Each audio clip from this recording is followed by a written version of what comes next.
সকালে আমরা ভুলে গেলেও বাবু কিন্তু ব্যায়াম করতে ভোলে না। হাঁটাহাঁটি, ঘাড় একবার ডান দিকে বাঁ দিকে কত রকম করছে। আর আমাকে দেখো গরম জলে চুমুক দিতে দিতে রবিবারের বাজারে মাংসের দোকানে কতটা লাইন পড়লো সেটা দেখছি। কুকুর মানুষ উভয়ই লাইনে দাঁড়িয়ে যে আগে পাবে তার লাভ। দোকানের কাজের ফাঁকে একবার বাড়িতে এসেছিলাম, হাতা দিয়ে চিয়া সিডের জলটা ভালো করে নাড়িয়ে খেয়ে নিয়েছি।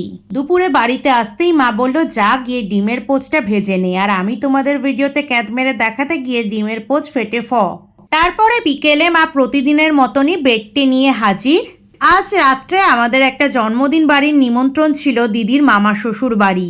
আমি আর মা দুজনে রেডি হয়ে 8টা নাগাদ বেরিয়েছিলাম বাড়ি থেকে। এটা ছিল দিদির সেজো মামা শ্বশুরের বাড়ি। বাড়িতেই অনুষ্ঠানটা হচ্ছিল ছোট করে। গিয়ে তো প্রথমেই আমি জন্মদিনের কেক খেয়ে নিলাম, তারপরে মা আর আমি দুজনে আইসক্রিম খাচ্ছিলাম, মাঝে একটু কোল্ড ড্রিঙ্কসও খেয়েছি। তারই মাঝে একটা রুম ফাঁকা পেয়ে মাকে ধরিয়ে দিলাম ফোন, বললাম আমার কিছু ক্লিপস তুলে দাও। ক্লান্ত হয়ে মা চুমুক দিল কফিতে, আমি খেলাম একটু চিকেন পকোড়া, তারপরে দুজনে বসে পড়লাম খাবার টেবিলে। বাড়িতে বাবু যেহেতু একা ছিল তাই আমি আর মা একটু তাড়াতাড়ি খেয়ে কুটুকে একটু চটকে চাটকে বাড়ির উদ্দেশ্যে বেরিয়ে পড়েছিলাম।